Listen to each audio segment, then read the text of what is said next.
Astaghfirullah. Bismillahirrahmanirrahim. Assalamualaikum warahmatullahi wabarakatuh. Alhamdulillah wassalatu wassalamu ala Rasulillah wa ala alihi wa sahbihi wa mawalah wa la hawla wa la quwata illa billahi wa ba'du. Alhamdulillah, segala puja dan puji hanya milik Allah subhanahu wa ta'ala.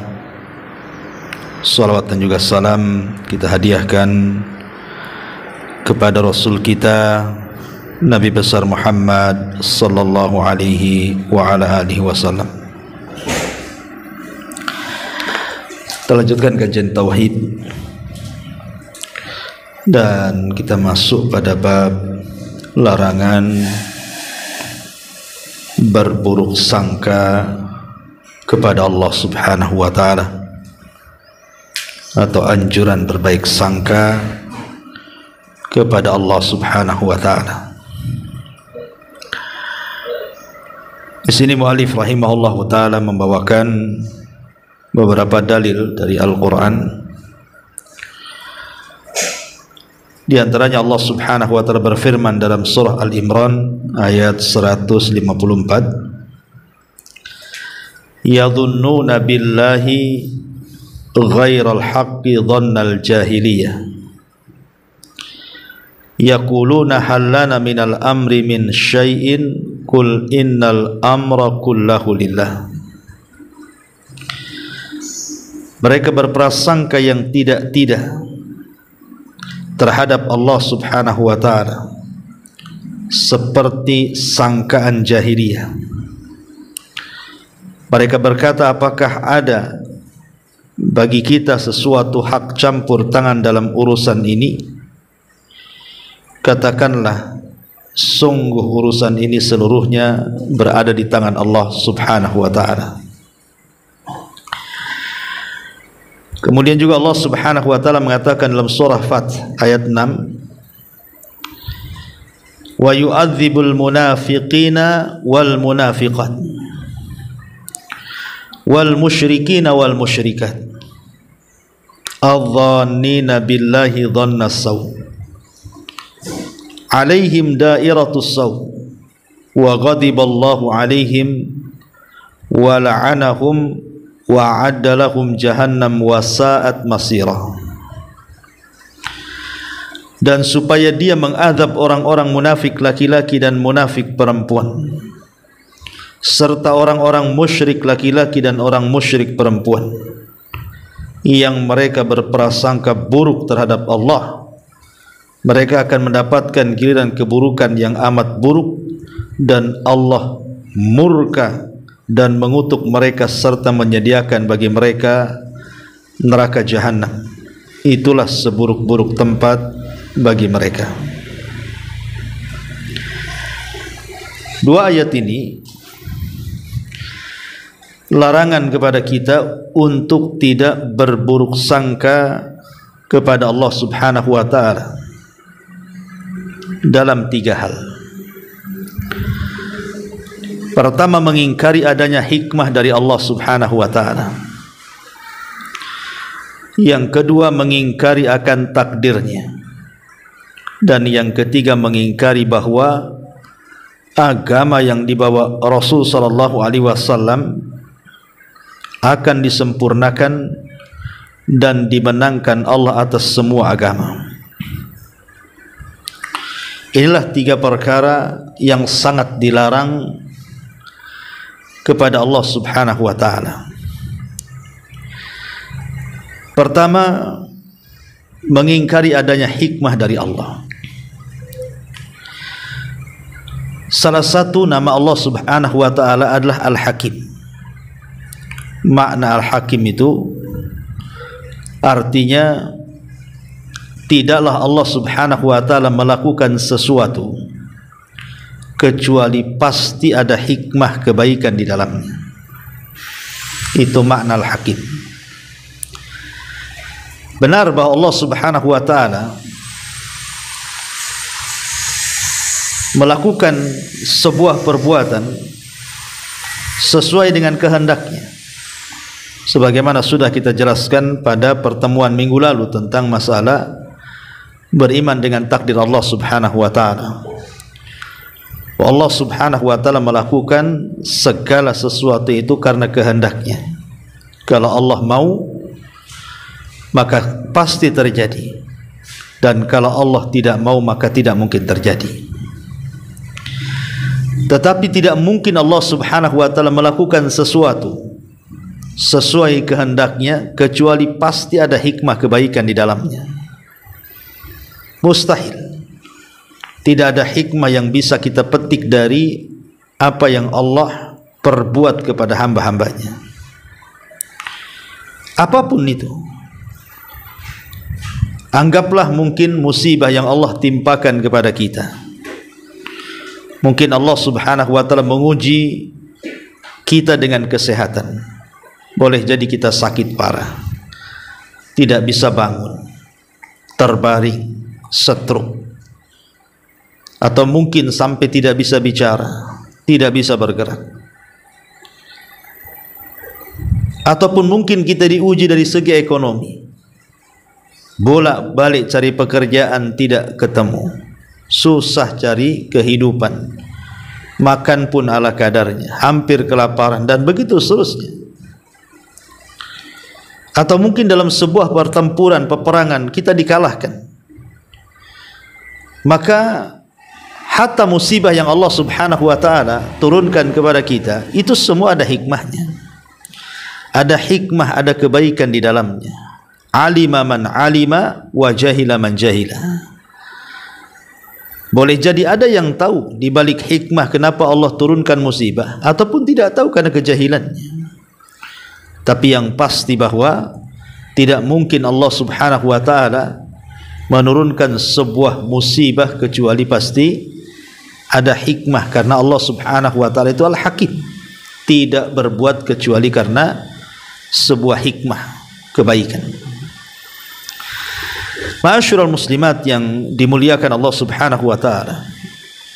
Kemudian yang kedua, berburuk sangka dengan takdir. Makna yang kedua adalah mengingkari takdir Allah Subhanahu wa taala. Seolah-olah ketika Allah Subhanahu wa taala menimpakan sebuah musibah kepada kita, Allah sedang mengadab kita, Allah sedang menyiksa kita, sehingga kita menolak takdir Allah Subhanahu wa taala. Ketika seseorang kehilangan harta, kehilangan orang yang dicintainya, kena musibah apapun apa namanya, terkadang orang tidak yakin dengan takdir, sehingga akhirnya suudzon, berburuk sangka kepada Allah Subhanahu wa taala. Kalau seandainya diberikan nikmat, dia mengatakan Allah sedang memuliakan kami, tetapi kalau diberikan musibah, dia pun mengatakan Allah sedang menghina kami. Maka ini berburuk sangka, dan ini tidak boleh. Ataupun yang ketiga, mengingkari bahwa agama Allah yang dibawa Nabi SAW tidak akan disempurnakan, seperti yang terjadi terhadap orang-orang munafik di zaman Nabi SAW. Ketika terjadi perang Uhud, maka kita tahu bahwa perang Uhud ini perang kekalahan kaum muslimin. Sampai-sampai Nabi SAW diisukan meninggal di perang ini, dan sebagian para sahabat tunggang langgang. Memang Allah Subhanahu wa taala takdirkan kaum muslimin mengalami kekalahan hebat di perang Uhud ini, sehingga orang-orang munafik berburuk sangka kepada Allah Azza wa Jalla, dan mereka mengatakan bahwa tidak mungkin agama ini akan pulih kembali, akan disempurnakan, akan berkembang. Habislah kami di sini. Itulah prasangka buruknya orang-orang munafik di perang Uhud. Mereka tidak paham bahwa Allah Subhanahu wa taala mengatakan wa tilkal ayyam nudawiluha bainan nas. Namanya hari itu terkadang diputar, terkadang di atas, terkadang di bawah, terkadang menang, terkadang kalah. Mereka tidak paham bahwa semua sudah dicatat oleh Allah Azza wa Jalla. Walaupun kaum muslimin mengalami kekalahan di perang Uhud, ujung-ujungnya pun akhirnya Allah Subhanahu wa taala menangkan kaum muslimin. Karena Allah Subhanahu wa taala mengatakan, "Huwallazi arsala rasulahu bil huda wa dinil haq liyudhhirahu 'ala ad-dini kullihi." Dialah yang telah mengutus Rasul dengan membawa kebenaran dan juga petunjuk untuk mengalahkan semua agama-agama di luar daripada Islam. Dan kita harus yakin. Inilah 3 poin yang disebutkan oleh mu'alif rahimahullahu ta'ala, bahwa bentuk berprasangka buruk kepada Allah, yang pertama mengingkari adanya hikmah Allah Subhanahu wa ta'ala, yang kedua mengingkari adanya takdir Allah Azza wa Jal, dan yang ketiga mengingkari bahwa agama yang dibawa Rasul tidak mungkin disempurnakan. Ma'asyiral muslimat yang dimuliakan Allah Azza wa Jal, adapun bab ini dicantumkan oleh mu'alif rahimahullahu ta'ala bahwa berprasangka buruk kepada Allah Subhanahu wa ta'ala ini bisa mencidrai tauhid, bisa menghilangkan tauhid. Tapi sebaliknya berbaik sangka kepada Allah Subhanahu wa ta'ala termasuk kewajiban tauhid. Jadi berbaik sangka kepada Allah Subhanahu wa ta'ala termasuk kewajiban tauhid. Coba jendela ini tutup aja biar suaranya gak masuk ya. Ya kan? Sama pintu juga. Iya. Ma'asyiral muslimat yang dimuliakan Allah Subhanahu wa ta'ala, kita akan bicara soal macam-macam prasangka terhadap Allah Subhanahu wa ta'ala. Al-Imam Ibn Utsaimin rahimahullahu ta'ala berkata bahwa ada 2 macam seseorang itu berprasangka terhadap Allah. Pertama, berkaitan dengan perbuatan Allah yang terjadi di alam semesta ini. Maka wajib bagi kita untuk berbaik sangka kepada Allah. Jadi apapun yang Allah Subhanahu wa ta'ala lakukan di alam semesta ini, apapun yang Allah perbuat di alam semesta ini, maka kewajiban kita harus berbaik sangka kepada Allah Subhanahu wa ta'ala. Kenapa? Tadi saya sudah katakan di muqaddimah, karena tidak mungkin Allah melakukan sesuatu kecuali karena sebuah hikmah kebaikan. Kemudian juga berkaitan dengan apa yang diperbuat oleh Allah terhadap kita semuanya. Saat kita sedang beribadah kepada Allah Subhanahu wa ta'ala, maka tidak boleh ada prasangka buruk kepada Allah, bahwa Allah tidak mungkin menerima ibadah saya, bahwa Allah tidak mungkin mengampuni dosa-dosa saya, bahwa tidak mungkin Allah Subhanahu wa ta'ala mengabulkan keinginan saya. Maka tidak boleh ada prasangka buruk seperti itu. Karena orang yang sudah menjalankan ibadah dengan benar, dipenuhi syarat-syaratnya, dipenuhi kewajiban-kewajibannya, rukun-rukunnya, sunnah-sunnahnya, maka wajib berbaik sangka kepada Allah bahwa ibadahnya pasti diterima, dosa-dosanya akan diampuni Allah Azza wa Jal, dan begitu seterusnya. Ini yang pertama, berprasangka baik terhadap Allah akan perbuatan Allah Azza wa Jal. Kemudian yang kedua, berprasangka buruk terhadap Allah, dan ini karena kebodohan kita atau kezaliman kita, di mana banyak di antara kita apabila melakukan banyak dosa, kemudian dia pun berprasangka buruk kepada Allah dan tidak berhusnudzan bahwa dosa-dosa dia tidak akan diampuni. Karena saya pernah ada orang yang bertanya kepada saya, dan orang yang bertanya ini merasa dosanya banyak, dan dia baru hijrah setelah tua. Dia bertanya, Ustaz, apa orang seperti saya ini layak untuk mendapatkan ampunan. Jadi saya katakan kenapa? Dia mengatakan bahwa saya dari kecil banyak melakukan kemaksiatan, melakukan dosa ini dan itu dan begitu seterusnya, sampai saya stres memikirkan dosa dan takut akan kematian. Nah, saya katakan bahwa Allah Subhanahu wa taala berfirman, la taqnatu min rahmatillah. Jangan putus asa dari rahmat Allah Azza wa Jalla. Berbaik sangkalah kepada Allah.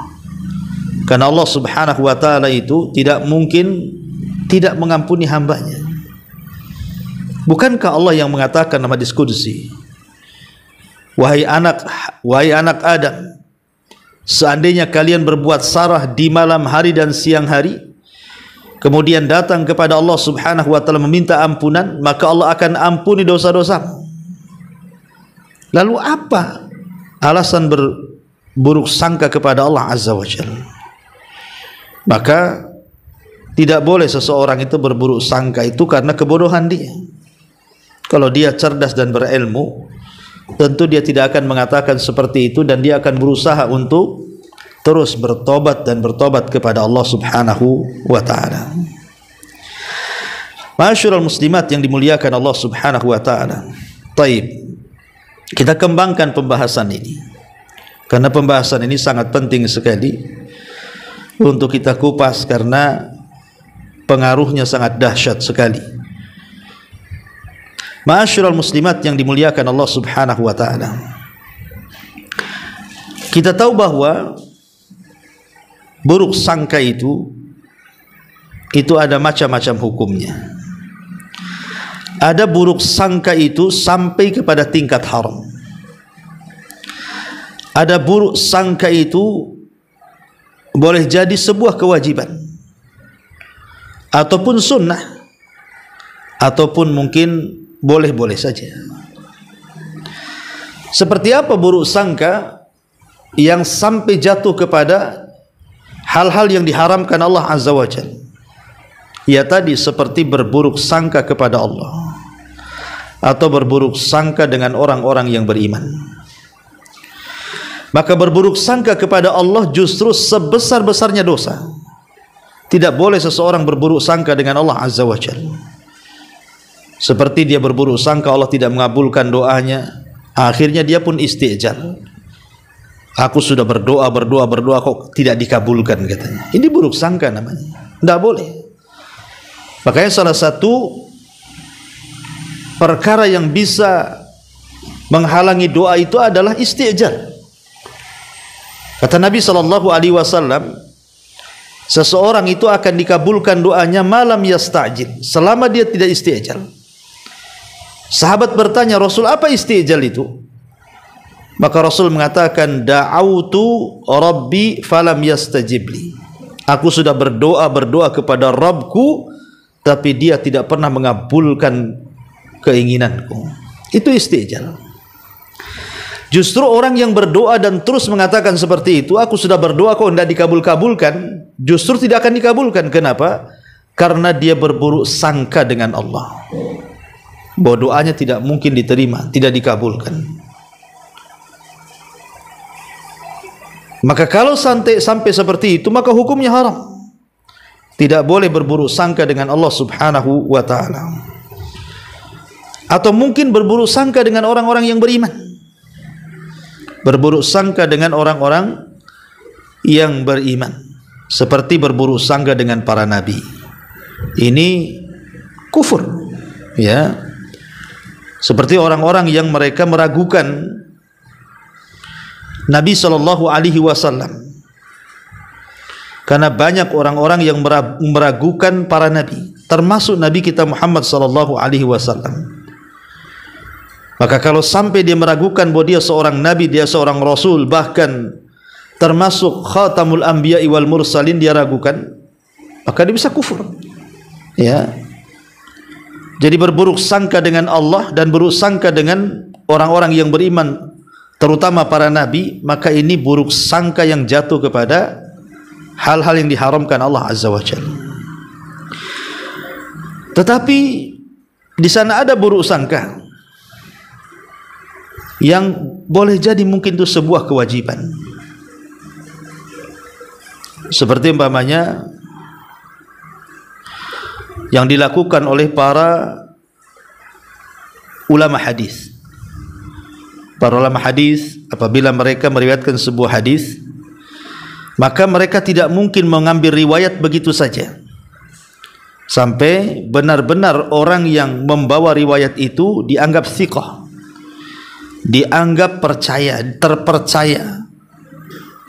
Bahkan sampai ada perawi hadis itu menolak hadis gara-gara seorang perawi hadis itu membohongi binatang. Jadi hendak memberi makan entah ayam atau kucing, padahal tidak ada makanannya, dibohongi. Kalau dia berbohong kepada hal-hal yang seperti itu, dikhawatirkan berbohong dengan Allah Subhanahu wa ta'ala, ditolak riwayatnya.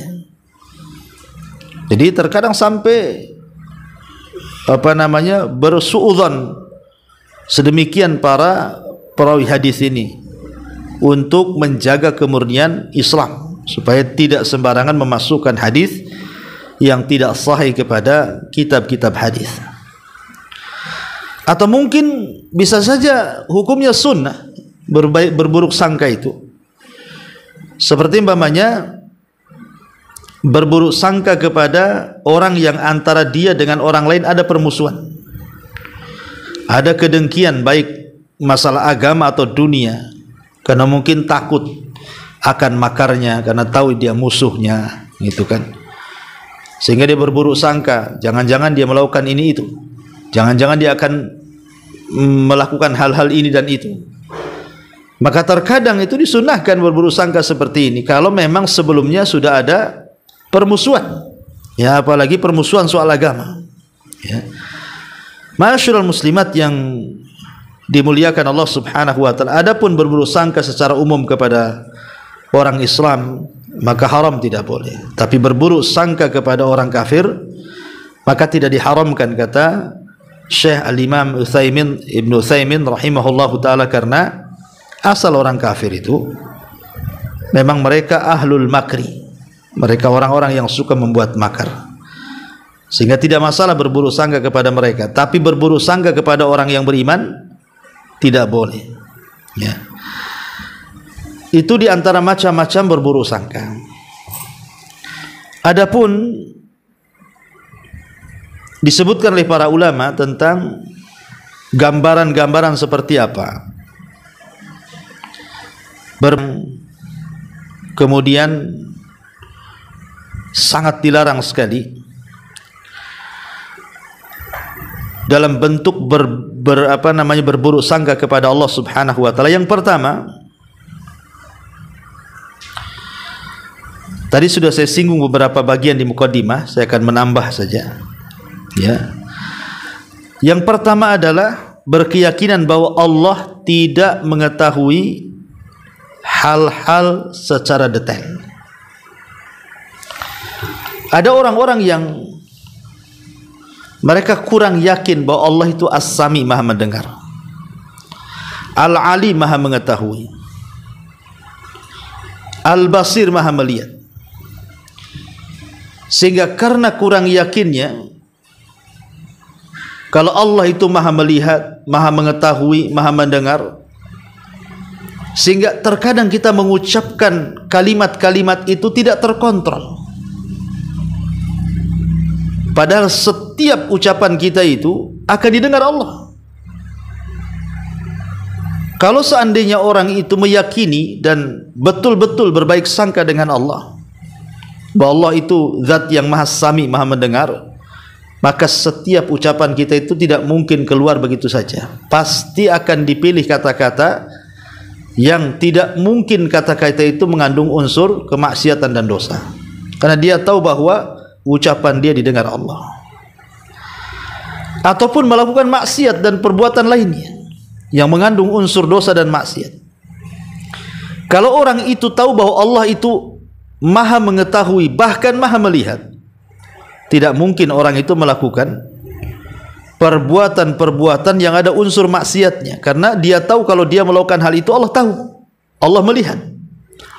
Tapi karena kurang yakinnya bahwa Allah itu Maha melihat, Maha mendengar, Maha mengetahui dan begitu seterusnya, seolah-olah dia sedang berburuk sangka dengan Allah Subhanahu wa ta'ala. Kemudian juga yang kedua, berkeyakinan bahwa Allah membutuhkan anak ataupun pasangan seperti keyakinan orang-orang Nasrani, Yahudi dan orang-orang musyrik Arab. Karena orang-orang Nasrani menganggap bahwa Tuhan itu ada tiga, salah satunya adalah Tuhan anak. Sehingga mereka mengatakan bahwa Isa itu adalah anak Tuhan. Seperti keyakinan orang-orang Yahudi yang mengatakan Uzair itu anak Tuhan. Atau seperti keyakinan orang-orang musyrik Arab yang mengatakan para malaikat itu putri-putri Tuhan. Dan ini berburuk sangka dengan Allah Azza wa Jalla. Allah itu tidak berhajat, lam yalid walam yulad, tidak berhajat kepada anak, dan dia tidak diperanakkan. Dia adalah ahad, semua manusia bergantung kepadanya, as-samad. Kemudian juga yang ketiga, menyatakan bahwa ayat-ayat sifat di dalam Al-Quran dan juga di dalam hadis-hadis Nabi SAW zahirnya adalah kufur, syirik dan tasbih. Sebagaimana yang diungkapkan para penolak sifat kan ada orang-orang yang tidak mau menetapkan sifat bagi Allah secara zahirnya, secara lahiriahnya, sehingga mereka menolak. Seperti Allah Subhanahu wa ta'ala turun di sepertiga malam akhir, dan itu setiap malam. Dan turunnya Allah itu secara zatnya. Kemudian juga turun dengan segala kebesarannya. Tapi ada orang yang kemudian menolak, berburuk sangka dengan Allah Azza wa Jalla, mustahil Allah turun secara zatnya, yang turun itu rahmatnya, dan begitu seterusnya. Ini juga bagian daripada berburuk sangka dengan Allah Azza wa Jalla. Atau sudah yang saya katakan tadi, Allah tidak menerima taubatnya orang-orang yang ingin bertobat, sehingga kemudian ada orang yang hendak bertobat itu karena berburuk sangka dengan Allah, tidak jadi. Jangan-jangan Allah sudah tidak mungkin mengampuni dosa saya karena dosa saya melambung ke langit. Makanya di zaman Nabi SAW ada orang yang sudah tua sekali, usianya mungkin sudah 100 tahun lebih, semua dosa sudah dilakukannya. Dia datang kepada Rasulullah kemudian mengatakan, apakah ada tobat orang sepertiku? Maka Nabi SAW mengatakan, ya, masuklah ke dalam Islam, karena Islam itu menghapuskan apa yang sudah kau lakukan. Akhirnya dia pun yang tadinya putus asa menjadi senang, karena ada harapan bahwa dosa-dosa dia akan diampuni oleh Allah Subhanahu wa ta'ala, dan dia pun bertakbir. Maka ketika seseorang kemudian dalam hatinya ada keyakinan bahwa Allah tidak mungkin menerima taubat seseorang hamba yang banyak dosanya, maka dia telah berburuk sangka dengan Allah. Maka berbaik sangkalah dengan Allah. Allah itu akan senantiasa membuka pintu taubatnya. La taqnatu min rahmatillah. Jangan kau putus asa dari rahmat Allah Subhanahu wa ta'ala, ataupun menyangka bahwa Allah akan menolak amalannya. Ketika seseorang kemudian gak yakin dengan ibadahnya, seolah-olah mungkin Allah enggak menerima ibadah saya karena saya ini orangnya terlampau berlumuran dengan maksiat, banyak melakukan dosa, ya. Akhirnya dia malas untuk melakukan ibadah tuh. Alasannya, kalau saya ibadah percuma juga. Saya ini ahli zina, ahli mabok, ahli judi, ahli ini, ahli itu. Kemudian ketika dia tobat, setan datang tuh.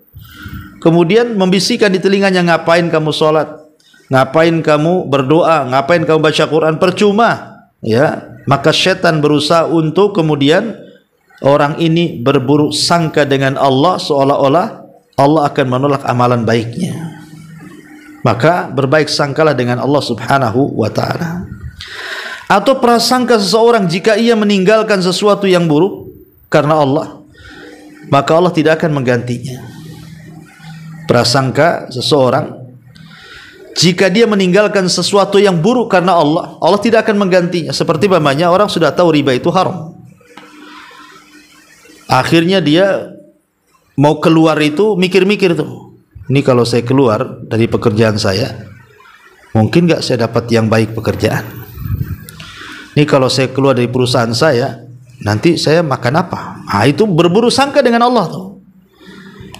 Ya, padahal Nabi SAW mengatakan, innaka lan tada' syai'an lillahi illa baddalakallahu bihi ma huwa khairun laka minhu. Sungguhnya engkau tidak meninggalkan sesuatu karena Allah, melainkan Allah akan menggantikan bagimu dengan yang jauh lebih baik lagi. Dan itu banyak kisah-kisahnya. Ya, orang yang meninggalkan sesuatu karena Allah itu Allah ganti yang lebih baik lagi. Seperti kita lihat bagaimana Nabi Allah Sulaiman alaihi salatu wassalam, saat dia kemudian terlalaikan karena sibuk kemudian memandangi kuda-kudanya. Karena Sulaiman itu kan hobi berkuda dan suka dengan kuda. Ketika dia mengelus, membelai kuda sampai sore hari, sampai akhirnya terbenam matahari, dia lupa sholat 2 rakaat. Akhirnya karena kuda-kuda itu sudah melalaikan dirinya, dia sembelih semua kudanya. Maka Allah pun ganti kuda-kuda perangnya Sulaiman dengan ditundukkan angin dan awan kepada Sulaiman, sehingga dia lebih cepat lagi berjalan ke sana kemari dibandingkan dia naik kuda. Dari sini ada kaedah para ulama, man taraka syai'an lillahi awadallahu khairun minhu. Barang siapa yang meninggalkan sesuatu karena Allah, maka pasti Allah Subhanahu wa taala akan mengganti dengan ganti yang jauh lebih baik lagi. Karena ada orang yang terpikir dia memangnya keluar dari bank konvensional, ya, bank ribawiyah, karena tahu bekerja di situ itu banyak ribanya. Akhirnya dia pun keluar pusing cari pekerjaan. Mulailah dia jualan es, tambal ban, atau mungkin jualan kecil-kecilan gitu ya. Kemudian dia mulai berburu sangka dengan Allah. Enak dulu masih kerja di bank katanya, bisalah tinggal di rumah yang agak layak, punya kendaraan, ya, agak gagah sedikit, dihormati orang gitu kan. Nah, sekarang betul-betul aku keluar dari bank, susah hidupku. Ah, itu kan berburu sangka dengan Allah namanya. Padahal sebenarnya kalau dia berpikir bahwa kebahagiaan itu kan bukan dari banyaknya harta dunia, bukan. Tapi kebaikan itu letaknya di titik kenikmatan dalam hati kita. Makanya nikmat itu Allah letakkan di mana saja. Tidak mesti Allah letakkan nikmat itu di orang kaya. Nikmat itu Allah letakkan di orang yang punya jabatan. Nikmat Allah itu diletakkan di orang yang sehat, banyak anaknya dan begitu seterusnya. Tidak. Kenikmatan itu Allah letakkan di mana saja. Ya, makanya lihat banyak orang miskin bisa tertawa lebar, banyak orang kaya pula susah tertawa. Ya. Banyak orang miskin senyenyak-nyenyaknya dia tidur, banyak pula orang kaya tak bisa nyenyak tidurnya. Banyak orang miskin dia makan apa saja dimakan tanpa takut penyakit. Betapa banyak orang kaya yang milih-milih makanan. Jadi titik nikmat itu diletakkan di mana saja. Jangan berburu sangka dengan Allah Subhanahu wa taala. Nah, ini juga bagian daripada berburu sangka dengan Allah Azza wa Jalla.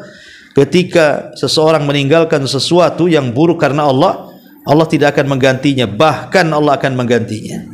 Ya. Ataupun menyangka bahwa Allah tidak membalas kebaikan seseorang baik di dunia maupun di akhirat. Sehingga datanglah kemudian setan di kepalanya, buat apalah aku sholat ini? Betulkah nanti kalau aku sholat ini masuk surga? Buat apalah aku sedekah ini, ngabis-ngabisin harta saja? Betulkah Allah itu akan melipat gandakan uang saya? Ah, buat apa ini saya puasa ini lapar-lapar saja? Ya, betul nggak nanti saya dapat pahala? Jadi ada kemudian orang yang meragukan perkara-perkara seperti itu. Itu berburu sangka tuh kepada Allah, tidak boleh tuh. Ya, ada orang berburu sangka seperti itu. Seolah Allah Subhanahu wa taala tidak akan membalas dia, padahal Allah mengatakan innallaha la yudhi'u ajra al-muhsinin. Allah itu tidak mungkin menyia-nyiakan pahala orang-orang yang berbuat baik. Sekecil apapun kebaikan tetap Allah lihat. Sebagaimana sekecil apapun keburukan tetap Allah Subhanahu wa taala akan membalasnya. Ya, ataupun tatkala seseorang diberikan kesusahan, diberikan musibah, tiba-tiba dia mengatakan, mengapa Allah membuat saya miskin seperti ini? Kenapa Allah Subhanahu wa taala membuat gulung tikar usaha saya? Kenapa Allah Subhanahu wa taala tidak kunjung mengangkat penyakit saya? Kenapa orang itu senang kok saya susah terus? Kenapa anak orang berhasil kok anak saya nakal? Kenapa begini, kenapa begitu? Ya. Lah orang yang kemudian mengucapkan kalimat-kalimat seperti ini itu hakikatnya buruk sangka tuh. Ya. Kalau sudah kemudian dia mengatakan mengapa Allah, mengapa Allah, mengapa Allah? Nah, ini berburuk sangka dengan Allah. Ingat, tidak semua musibah itu berujung dengan keburukan. Betapa banyak musibah itu berujung dengan kebaikan. Ada orang yang kemudian di PHK dari perusahaannya. Dia tidak tahu di balik itu Allah sudah menyediakan pekerjaan yang jauh lebih layak, lebih berkah, lebih banyak dibandingkan dia bekerja di perusahaan. Kan dia tidak tahu. Dan itu sudah terbukti di masyarakat kok. Banyak orang-orang yang tadinya ketakutan ketika mau dikeluarkan dari perusahaan, ketika betul-betul dikeluarkan dari perusahaan, dia pun berwirausaha jadi kaya akhirnya. Lebih kaya dibandingkan dia puluhan tahun kerja di perusahaan itu. Siapa yang tahu? Terkadang kita ini tidak tahu. Maka karena kita tidak tahu nasib kita seperti apa, berbaik sangka dengan Allah. Jangan berburuk sangka dengan Allah. Karena bagaimanapun Allah itu mengikuti prasangka kita. Ana ma'adhanni abdi bi, kata Rasul dalam hadis kudusinya. Allah berfirman bahwa aku ini bersama prasangka hambaku. Kalau prasangka hambaku baik, aku baik. Kalau prasangka hambaku buruk, maka aku buruk. Termasuk juga menyangka Allah tidak akan membangkitkan manusia untuk meminta pertanggungjawaban. Ini berburuk sangka yang fatal yang dilakukan orang-orang jahiliyah di masa Rasul. Mereka tidak yakin adanya hari kebangkitan, bahwa setelah kematian itu ada hari pengkumpulan di padang mahsyar, matahari didekatkan, penampakan amalan, adanya timbangan, adanya hisab, adanya catatan, adanya sirat, adanya surga neraka. Maka orang-orang kemudian yang meragukan bahwa itu semua akan terjadi setelah kematian, hakikatnya dia sedang berburuk sangka dengan Allah Subhanahu wa taala. Hakikatnya dia sedang berburuk sangka dengan Allah Subhanahu wa taala, ataupun menyangka Allah ini berbuat tanpa tujuan. Tidak boleh ada keyakinan dalam hati kita bahwa perbuatan Allah itu sia-sia. Tidak ada yang sia-sia. Hatta Allah menciptakan iblis pun tidak sia-sia. Allah menciptakan Fir'aun, Allah menciptakan Namrud, Allah menciptakan Qarun, tidak ada yang sia-sia. Tidak ada yang abas bagi Allah.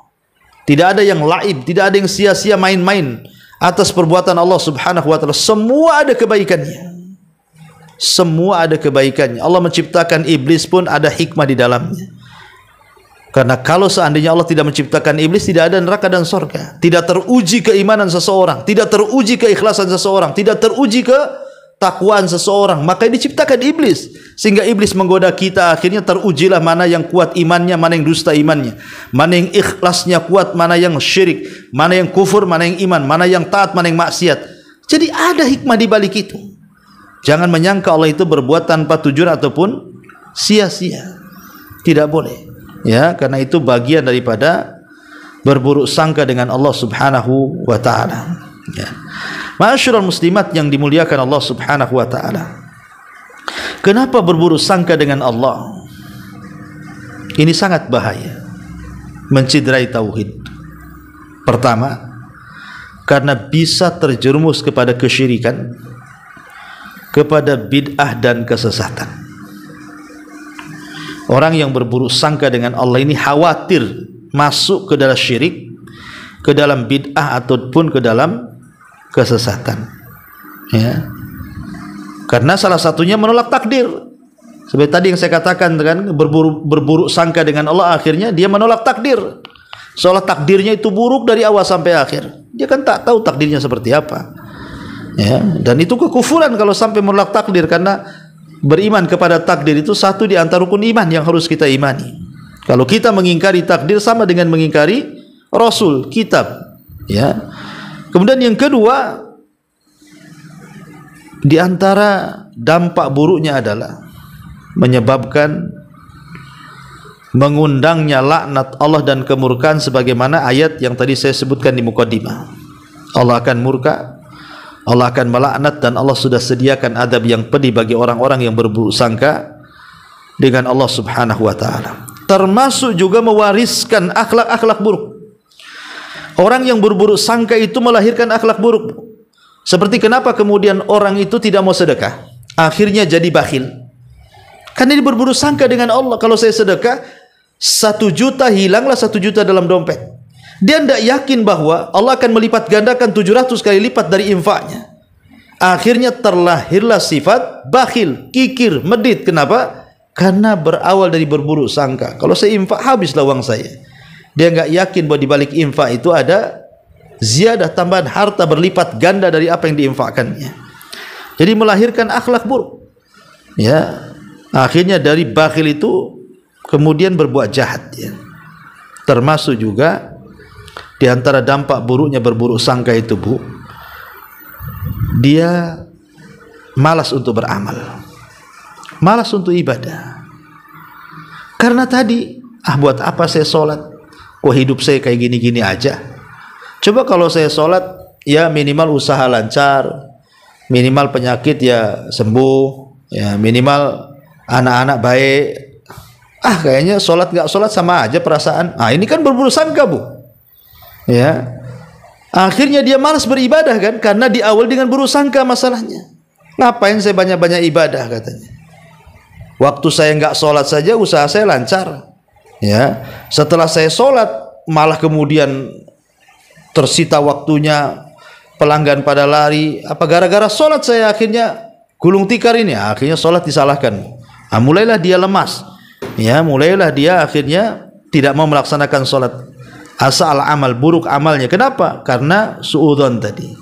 Ya. Ataupun gara-gara suudzon ini, berburuk sangka ini, muncul kebencian, muncul permusuhan. Ya, orang kalau buruk sangka itu pasti dengki kan, bukan? Jangan-jangan tuh. Kok dia kayak gini ya? Kok nggak pernah negor ya? Dulu negor terus. Mulai berburuk sangka dia. Ada apa ini? Ada ini, itu macam-macam. Akhirnya kemudian keluarlah akhlak-akhlak yang buruk tadi. Dengki, musuh, ya. Termasuk juga kalau dalam keluarga pasti berburuk sangka itu fatal, Bu. Kalau suami berburuk sangka dengan istri, istri terus berburuk sangka dengan suami, itu nggak akan sakinah mawaddah warahmah dicapai dia. Pasti akan cekcok hari-hari. Kenapa? Karena didasari dengan kecurigaan, tidak yakin. Padahal berumah tangga itu, Bu, bukan sistem barter ya. Saya nasihatkan Ibu ya, berumah tangga itu bukan sistem barter, Bu. Bukan kalau suami baik sama saya baik sama dia. Suami jahat sama saya jahat sama dia. Atau seorang suami mengatakan kalau istri saya baik sama dia. Kalau istri saya jahat juga sama dia. Bukan itu. Rumah tangga itu tidak dibangun di atas barter. Karena berbuat baiknya seorang istri kepada suami itu atas perintah Allah, bukan karena kebaikan suami. Sebaliknya berbuat baik suami kepada istri atas perintah Allah, bukan karena istri baik dia baik. Bukan. Ya, tetap, Bu, istri jelek, suami tetap baik. Suami jahat, istri usaha tetap baik. Karena kenapa kau berbuat baik suami? Bukan kau sudah kayak gini kayak gitu. Yang memerintahkan saya berbuat kepada suami itu bukan suami, tapi Allah. Saya ingin dapat pahala dari berbuat baik kepada dia, walaupun suami saya tidak baik. Itu yang benar, ya, supaya jangan ada buruk sangka akhirnya cekcok. Itulah buruk sangka kayak gitu. Ya, termasuk juga orang berburuk sangka itu susah percaya orang. Kalau sudah susah percaya orang itu, ya susah hidupnya. Sana kemari buruk sangka terus kan. Akhirnya capek sendiri dia. Ya. Ma'asyiral muslimat yang dimuliakan Allah Subhanahu wa taala. Nah, inilah diantara kemudian bab yang kita kaji, larangan berburuk sangka dengan Allah Subhanahu wa taala dan juga hamba-hamba Allah yang lainnya. Berarti kalau sudah kita tahu bahwa buruk sangka ini sebuah hal yang sangat membahayakan, baik bagi akidah ataupun akhlak gitu ya, bahkan sampai kepada ibadah, maka apa yang harus kita lakukan? Yang harus kita lakukan adalah berbaik sangka. Orang yang berbaik sangka itu tenang hidupnya, akan tenang hidupnya, karena dia akan positive thinking aja tuh. Kalaupun dia ditimpa musibah, dia akan sabar. Kalaupun ditimpa kenikmatan, dia akan bersyukur, karena dua-duanya baik bagi dia. Tidak mungkin dia berburuk sangka dengan Allah. Boleh jadi Allah sedang menegur saya, mungkin saya lalai, makanya Allah berikan musibah kepada saya. Boleh jadi saya ini sudah kebablasan maksiatnya, sehingga Allah sedang menghukum saya supaya saya tobat dan sadar. Boleh jadi Allah sedang menghilangkan sifat-sifat munafik saya, supaya keimanan saya makin kokoh, yakin bahwa di sana ada Tuhan yang menimpakan musibah dan dia juga yang akan mengangkatnya. Jadi kalau seandainya sikap seorang mukmin ketika ditimpa musibah itu dia berhusnudzon, berbaik sangka, akhirnya dia sabar, maka insya Allah hidupnya akan tenang tuh. Orang yang enggak tenang itu kan karena suudzon saja tuh. Tapi orang yang berhusnudzon pasti tenang hidupnya. Kenapa? Karena dia menyandarkan semua yang dilakukannya atau yang menimpanya itu adalah tidak lepas dari takdir Allah Azza wa Jalla. Kullan yusibana illa ma kataballahu lana. Tidak mungkin Allah menimpakan sesuatu kecuali semua sudah dicatat. Ya, jadi tenang hidup kita. Walaupun dia tidak punya apa-apa. Makanya kenapa Nabi SAW pernah mengatakan, man ahabba liqa Allah, ahabballahu liqa'ah. Wa man kariha liqa Allah, karihallahu liqa'ah. Siapa yang cinta berjumpa dengan Allah, maka Allah akan suka berjumpa dengan dia. Siapa yang benci berjumpa dengan Allah, maka Allah pun akan benci berjumpa dengan dia. Apa maksudnya? Orang yang berbaik sangka dengan Allah, bahwa di sana ada sorga, di sana ada kenikmatan yang tidak akan terkira, maka dia akan memandang dunia ini tidak lebih daripada seekor sayap nyamuk. Pasti dia akan memilih kehidupan yang kekal dengan kenikmatan dibandingkan kehidupan yang fana. Makanya dia akan menginvestasikan semua daya, upaya, tenaga, harta dan waktunya untuk membangun kehidupan dia di sorga.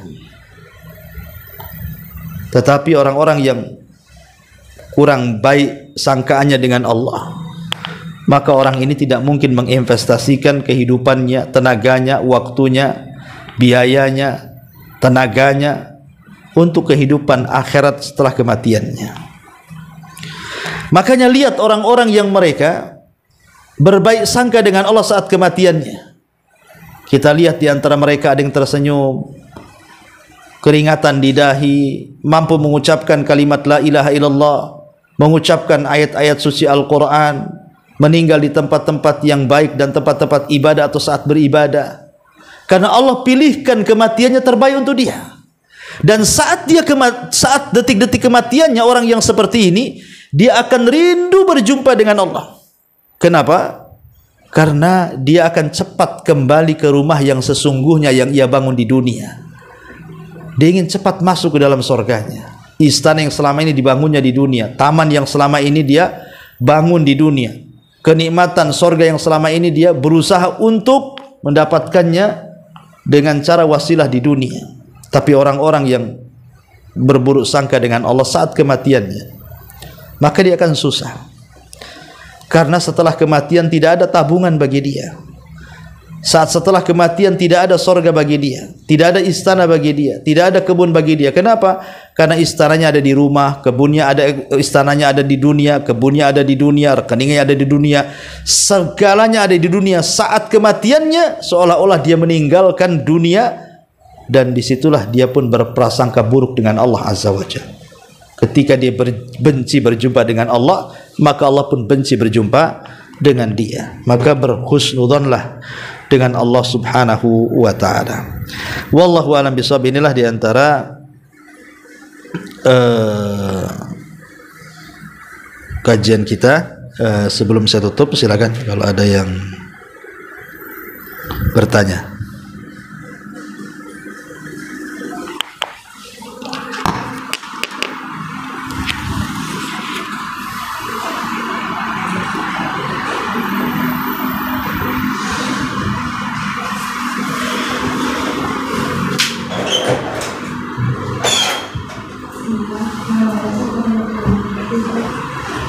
Jadi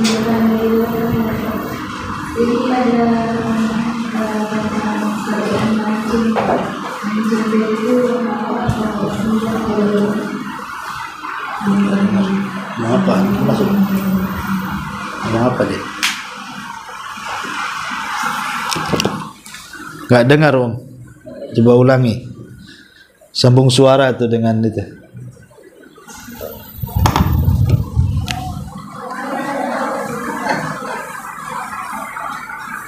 Pertanyaannya tentang itu tentang pekerjaan money changer. Itu riba atau halal atau haram atau bagaimana?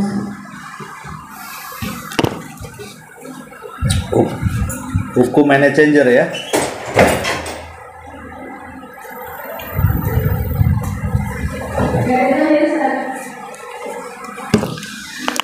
Iya, hukum money changer ataupun penukaran uang begini ya. Kalau kita bicara tentang komoditi riba, kita tahu bahwa di antara komoditi riba itu adalah emas dan juga perak. Sehingga kemudian orang-orang mengkiaskan bahwa emas itu sama dengan mata uang. Karena dulu pun mata uangnya dinar dan dirham. Dinar itu emas, dirham itu perak. Ya. Itu disebut salah satu dari komoditi riba. Lah kalau orang itu menukar komoditi riba yang sama seperti menukar emas dengan emas ataupun kurma dengan kurma gitu ya. Maka ulama mengatakan kalau sesama jenis, maka kalau ingin terbebas dari riba, seperti mamanya anggaplah menukar uang dengan uang lah, menukar uang dolar dengan rupiah. Kalau ingin terbebas dari riba, maka lakukan dua hal. Pertama kata Rasul, mithlan bi mithlin wa yadan biyadin. Pertama, kursnya harus cocok. Ini rupiah ke dolar berapa atau dolar ke rupiah berapa hari ini? Menurut per hari ini. Umpamanya dolar Singapura per hari ini 11.000 per dolarnya gitu kan. Akan jelas tuh, berarti kursnya jelas. Yang kedua, yadan biyadin, harus kontan. Tidak boleh kemudian kita titipkan uang dolar hari ini kemudian rupiahnya besok. Apalagi kalau sampai 1 bulan gitu, nggak boleh. 1 hari aja sudah beda tuh kursnya. Kalau uang itu kadang-kadang bukan 1 hari, itu kadang-kadang beberapa jam saja sudah beda tuh tukurannya ya. Sehingga untuk terbebas dari riba, maka lakukan 2 hal tadi. Kursnya harus sama, yang kedua harus kontan. Harus kontan. Walaupun saya tidak menafikan ada sebagian ulama yang menganggap money changer itu juga ada aktivitas riba di situ. Ada juga ulama yang mengatakan seperti itu. Tetapi wallahu a'lam ya, selama memenuhi syarat sesama harus kontan hari ini ya, tidak boleh ditangguhkan, itu disebut dengan yadan biyadin. Yang kedua harus sama kursnya ya, dolar ini per hari ini berapa. Kalau 2 syarat terpenuhi, insya Allah tidak akan terkena riba. Wallahu a'lam.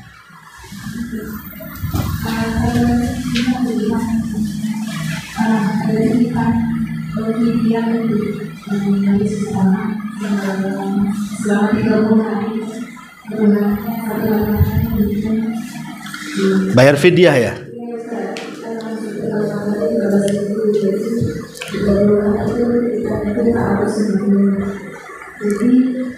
Fidyah orang yang puasa? Orang hamil.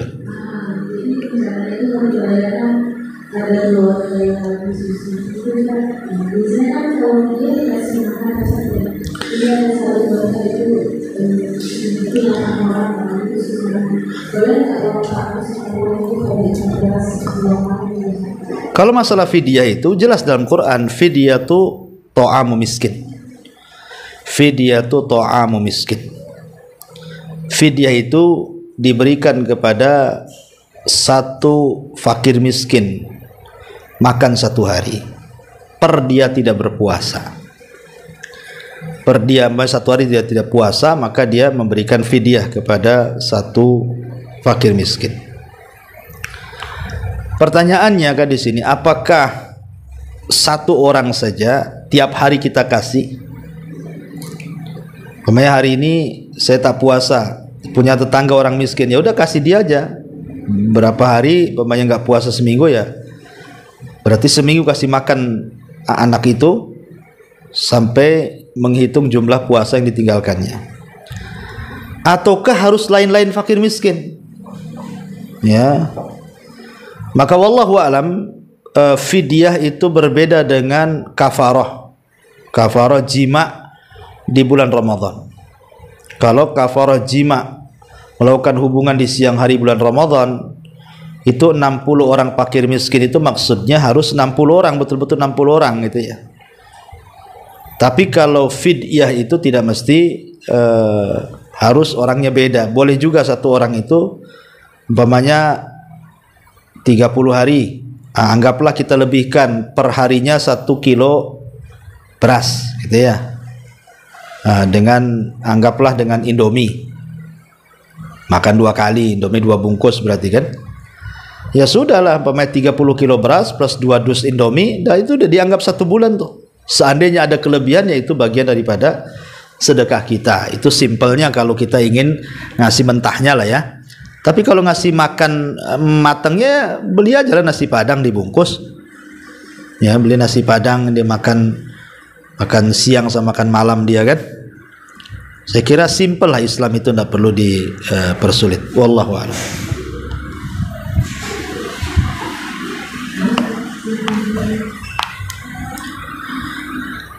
Iya, saya kira cukup. Kita tutup dengan doa kafaratul majlis. Subhanakallahumma wa bihamdika, asyhadu an la ilaha illa anta, astaghfiruka wa atubu ilaik.